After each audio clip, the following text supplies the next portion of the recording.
I'm sent after him. He says he'll come. How shall I feast him? What bestow of him for uses bought more oft than begged or borrowed? I speak too loud. Where's Malvolio? He is sad and civil and sits well for a servant of my fortunes. Where is Malvolio? He's coming, madam, but in a very strange manner. He is sure possessed, madam. Why, what's the matter? Does he rave? No, madam. He does nothing but smile. Your ladyship were best to have some guard about you if he come, for sure the man is tainted in wits. Go, call him hither. I am as mad as he, if sad and merry madness equal be. How now, Malvolio?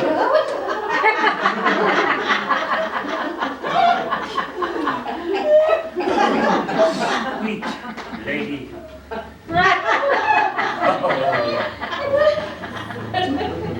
Smilest thou? I sent for thee upon a sad occasion. Sad lady. I could be sad. It does make some obstruction in the blood, this cross-gartering. But what of that? If it please the eye of one, it is with me as the very true sonnet is, please one and please all. Why, how dost thou, man? What's the matter with thee? Not black in my mind, though yellow in my legs. It did come to his hands, and commands shall be executed. I think we do know the sweet warrior. Wilt thou go to bed, Malvolio?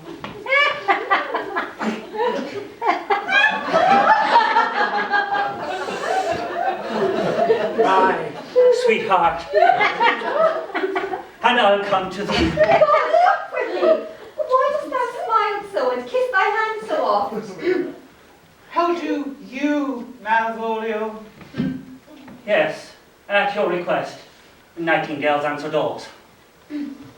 Why appear you with this ridiculous boldness before my lady? Be not afraid of greatness. 'Twas well writ. What meanst thou by that, Malvolio? Some are born great. Huh? Some achieve greatness. What sayest thou? And some have greatness thrust upon them. Heaven restore thee! Remember who commended thy yellow stockings, Thy yellow stocking and wished to see thee cross-gartered. cross-gartered. Go to, if thou desirest to be so. If not, let me see thee a servant still. Am I maid? Why, this is a very midsummer madness. Madam, the youth of Count Orsino is returned. I could hardly entreat him back. He attends your ladyship's pleasure. I'll come to him. Good Maria, let this fellow be looked to. Where's my cousin Toby? Let some of my people have a special care of him. I would not have him miscarried but the half of my dowry.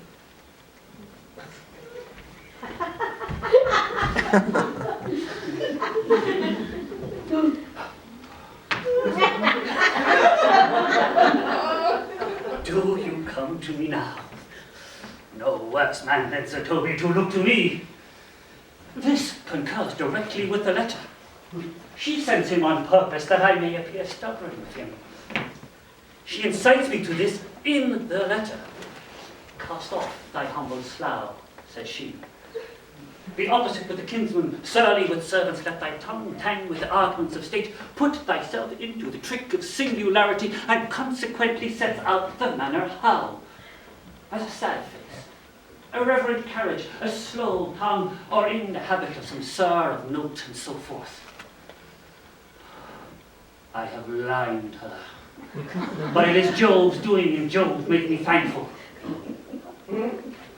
And when she went away just now, let this fellow be looked to. Fellow. Not Malvolio, after my degree. Fellow. Why, all this adheres together. But no, Dram of a scruple, no scruple of a scruple, no obstacle, no incredulous or unsafe circumstance. What can be said? Nothing can come between me and the full prospects of my hopes. Jove, not I, is the doer of this, and he is to be thanked. Which way is he in the name of sanctity? If all the devils of hell were drawn little, and Legion himself so possessed him, yet I'll speak with him. Here he is. How is it with you, sir? How is it with you, man? Go off. Let me enjoy my private. Go off. Lo, how hollow the fiend speaks within him. Did not I tell you, Sir Toby? My lady prays you have care of him. Ah, does she so? Go to. Peace, peace. We must deal gently with him. Let me alone. Why, how now, Malvolio? How is it with you? What, man? Defy the devil! Consider he's an enemy to all mankind! Do you know what you say? Lie you, and you speaking of the devil, how he takes it to heart. Pray God, be we not bewitched. Carry his water to the wise woman. Marry, that shall be done tomorrow morning. If I live, my lady will not lose him more than I'll say. How now, mistress? Oh, Lord. Prithee, hold thy peace. Do you not see how you move him? Let me alone with him. No way, but gentleness. Gently. The fiend is rough, and will not be roughly used.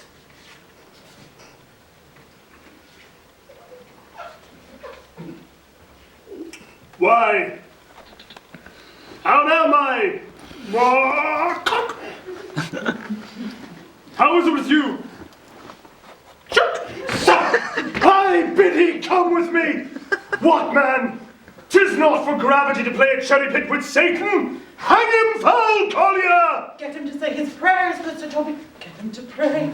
My prayers meet. No, I warn you. He will not hear of godliness. You are idle, shallow things. I am not of your element. You shall know more hereafter.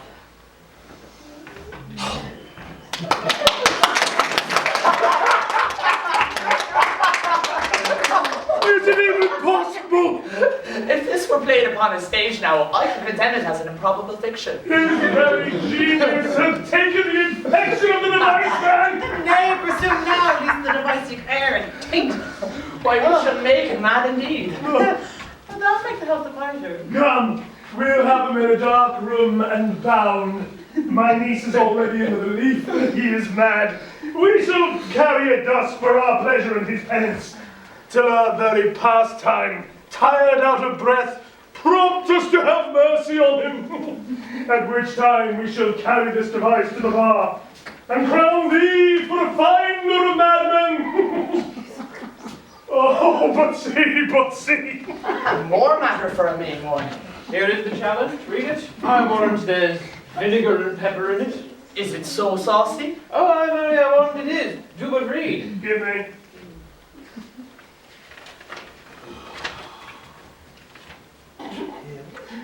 Youth, whatsoever thou art but a scurvy fellow. Good and valiant. Wonder not admire not in thy mind why I do call thee so, for I will show thee no reason for it. A good note, that keeps you from the blow of the law. Thou comest to the Lady Olivia, and in my sight she uses thee kindly, but thou liest in thy throat. That is not the matter I challenge thee for. Very brief and to exceeding good sense. Yes. I will waylay thee going home, where, if it be thy chance to kill me, Good. thou killst me like a rogue and a villain. Still, you keep all the windy side of the law. Good. Fare thee well, and may God have mercy upon one of our souls. He may have mercy upon mine, but my hope is better, and so look to thyself. thy friend as thou usest him, and thy sworn enemy, Sir Andrew Ague-Cheek. If this letter move him not, his legs cannot, I'll give it him. You may have very fit occasion for it. He is now in some commerce with my lady, and will by and by depart. Go, Sir Andrew. Scout me for him at the corner of the orchard like a bum baby. So soon as thou seest him, draw, and as thou drawest, swear horrible. For it comes to pass oft that a terrible oath, with a swaggering accent sharply twanged off, shall give manhood more approbation than ever proof itself would have earned him. Away!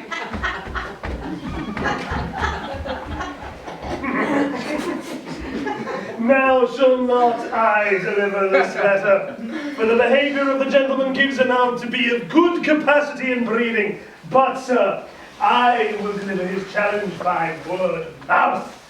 Set upon Ague-Cheek a most notable report of valour, and drive the gentleman on, as I know his youth will aptly receive him, into a most hideous opinion of his rage, skill, fury, and impetuosity. This will so fright them both that they shall kill one another by the look, like cockatrices. Oh, here he comes with your niece. Give way until he takes leave, and presently after him. I will go meditate the while upon some horrid message for a challenge.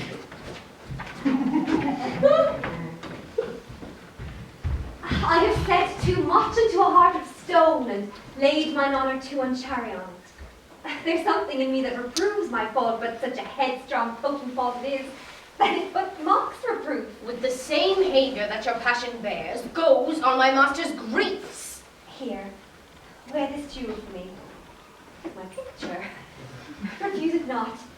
It hath no tongue to vex you. And I beseech you, come again tomorrow. What shall you ask of me that I'll deny, that honour saved may upon asking give? Nothing but this, your true love, for my master. How, with mine honour, may I give him that which I have given to you? I will acquit you. Well, come again tomorrow. Fare thee well. A fiend like thee might bear my soul to hell.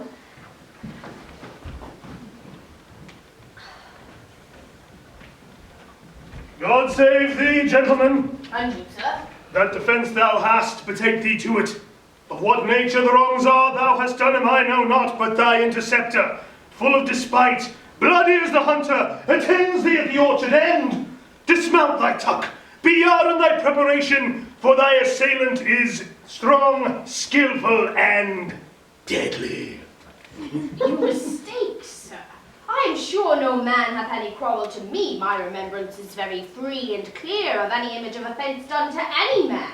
You'll find it thus, I assure you. Therefore, if you hold your life at any cost, betake thee to your guard. For yon opposite has within him what youth, strength, skill, and wrath can furnish man withal. I pray you, sir, what is he? He is night, dealt with unhatched rapier and uncarpet consideration, but he is a devil in private brawl. Souls and bodies hath he divorced 3, and his incensement at this moment is so implacable that satisfaction can be none, but by pangs of death and sepulchre. Hobnob is his word, sir. Give it or take it. I will return again unto the house and desire some conduct of the lady. I am no fighter. I have heard of some kind of men that put quarrels purposely on others to taste their valour. Be like this a man of that quirk? Sir, no. His indignation derives itself out of a very competent injury. Therefore get you on and give him his desires. Back you shall not go to the house, unless you undertake with me that which with as much safety you might answer him. Therefore on, or strip your sword stark naked, for meddle you must, that's certain, or forswear to wear iron about you. This is as uncivil as strange. I beseech you, do me this courteous office as to know of the night what my offence to him is. It is something of my negligence, nothing of my purpose. I will do so. Signor Fabian, say you by this gentleman's a well turn. I pray you, sir, know you of this matter? I know the knight is incensed against you, even to a mortal arbitrament, but nothing of the circumstance more. I beseech you, what manner of man is he? Nothing of that wonderful promise to read him by his form, as you are like to find him in the proof of his valour. He is indeed, sir, the most skillful, bloody, and fatal opposite you could possibly have found in any part of Illyria. Will you walk towards him? I will make your peace with him, if I can. Oh, I shall be much bound to you for it. I am one who would rather go with Sir Priest than Sir Knight.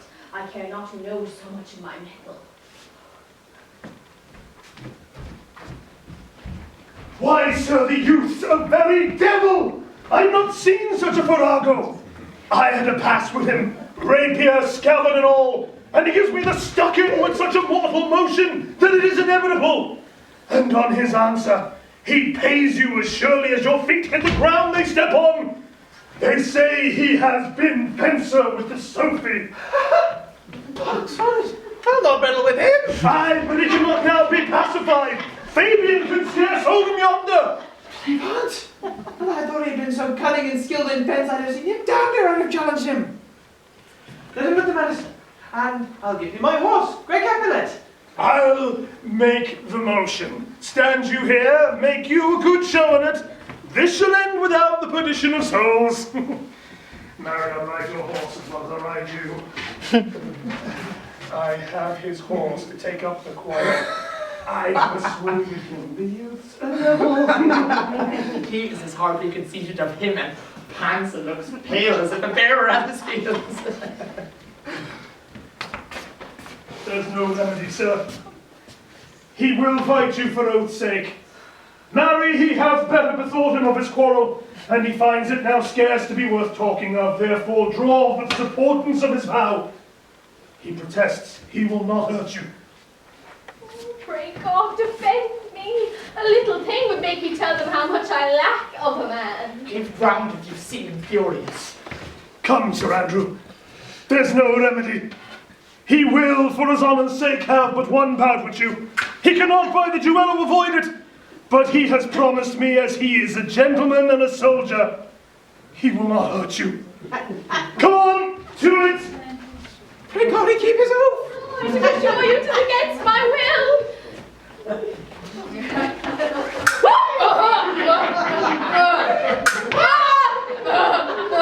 up your sword! If this young gentleman has done offence, I take the fault on me. If you offend him, I for him defy you! You, sir? Why, what are you? One, sir, that for his love dares yet do more than you have heard him brag to you. He will. Nay, sir, if you be an undertaker, I am for you. Oh, good sir, behold, here come the officers.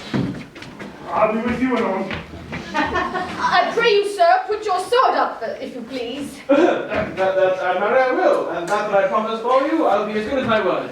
He will bear you easy and reign well. This is the man. Do thy office.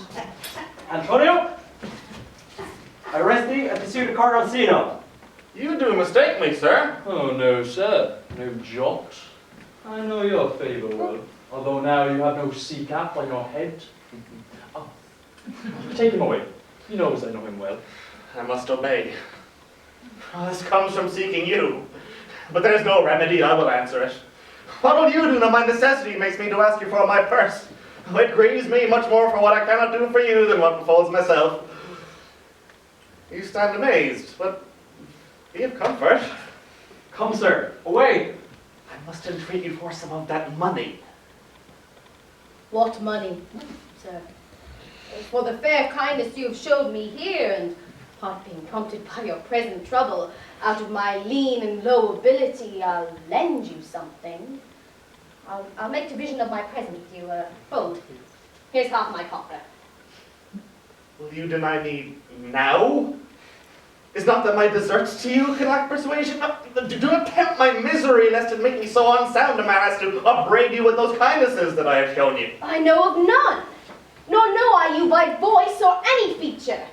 I hate ingratitude more in a man than lying, vainness, babbling, drunkenness, or any taint of vice whose strong corruption inhabits our frail blood. Heavens themselves!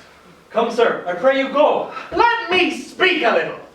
This young gentleman that you see here, I snatched one half out of the jaws of death, relieved him with such sanctity of love, and to that image which methought did promise most venerable worth, did I devotion. And what's that to us, But oh, how vile and idle proves this God. Thou hast, Sebastian, done good feature shame. In nature there's no blemish but the mind. None can be called formed but the unkind. Virtue is beauty, but the beauteous evil are empty trunks o'erflourished by the devil. The man grows mad. Away with him. Come, sir. Methinks his words do from such passion fly that he believes himself. So do not I. Prove true, imagination, prove true that I, dear brother, be now tame for you. Named Sebastian, I, my brother, know, yet living in my glass. Even such and so in favor was my brother. And still he went in this fashion, color, ornament, for him I imitate. Oh, if it prove tempests are kind and salt waves fresh in love. Very dishonest, paltry boy, and more of a coward than a hare. His very dishonesty lies in leaving his friend here in necessity and denying him. And as for his cowardship, ask Fabian. A coward, a devout coward, religious in it. Right, I'll offer him again. And beat him. Do cuff him soundly, but never draw thy sword. And I do not. Come, let's see the events. Hardly any monies will be nothing yet.